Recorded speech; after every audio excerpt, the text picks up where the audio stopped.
First Phonics, a present for Mom. This story is called A Present for Mom, written by Roderick Hunt and illustrated by Alex Brickdown. When you hear this,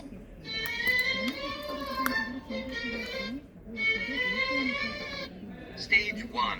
More B. Decode and develop.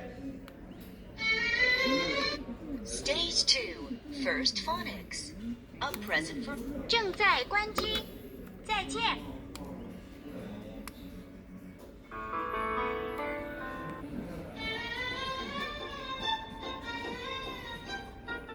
Stage 1 Plus.